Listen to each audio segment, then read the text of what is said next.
తామందరికీ నమస్కారాలండి. కాలగణితంలో క్రీస్తు శకం మొదటి 100 సంవత్సరాలు గడిచినప్పుడు ఎవరు ఎక్కడెక్కడ ఉత్సవాలు చేసుకున్నారో తెలియదు, కానీ అలాగే మొదటి 1000 సంవత్సరాలు గడిచినప్పుడు కూడాను ఎవరు ఉత్సవాలు జరుపుకున్నారో తెలియదు. కానీ ఎలాగైతే కాలగణితం లెక్కేసుకుంటూ 2వ సహస్రాబ్ది సంపూర్ణ వరకు వచ్చాము. అంటే 1999 డిసెంబర్ 31. ఇక ఆ రాత్రి తెల్లారితే 3వ సహస్రాబ్దిలోకి అడుగుడినట్లే కదా. అంటే 1వ తారీఖు జనవరి 2000. ఇక అటు రాత్రి గల ఆ కాలగిట్టున ఎవరు ఎక్కడ ఉత్సవాలు చేసుకున్నారో తెలియదు.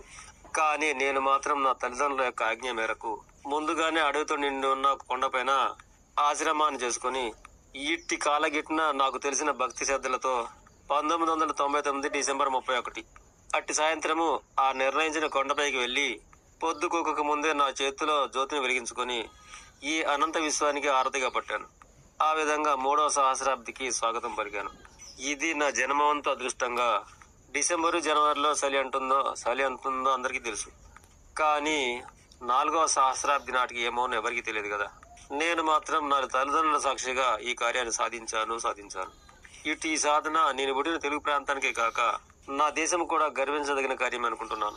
ఏ ఆశయం కోరి చేశాను అంటే నా రాష్ట్ర, నా దేశ ప్రజలే కాక యావత్ ప్రపంచ మానవాళి కూడాను ఆయుర ఆరోగ్య సుఖ సౌఖ్యాలతో మరో సహస్రాబ్ది వరకు సుఖశాంతులతో ఉండాలని ఈ విశ్వదాతని ఆరాధించాను. నిజానికి ఇది దురదృష్టవశాత్ గ్రహించలేకున్నామా, లేక ఈ ప్రయత్నమే తప్ప నాటి నుండి నేటి వరకు ఎందరికీ తెలియజేసినా ఇది లోక రంజితం కాలేదు.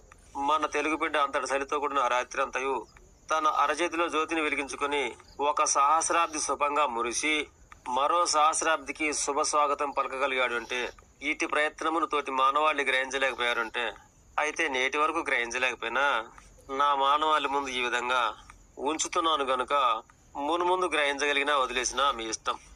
అయినా ప్రతి సహస్రాబ్దికి నేను ఆ విశ్వదాతను అడిగి వచ్చే ప్రయత్నమే చేస్తాను. అలా వచ్చి సంపూర్ణమైన సహస్రాబ్దికి వీడుకోలు చెప్పి వస్తున్న సహస్రాబ్దికేమో శుభ స్వాగతం పలుకుతాను. లోక సమస్తాన్ సుఖినో భవంతు.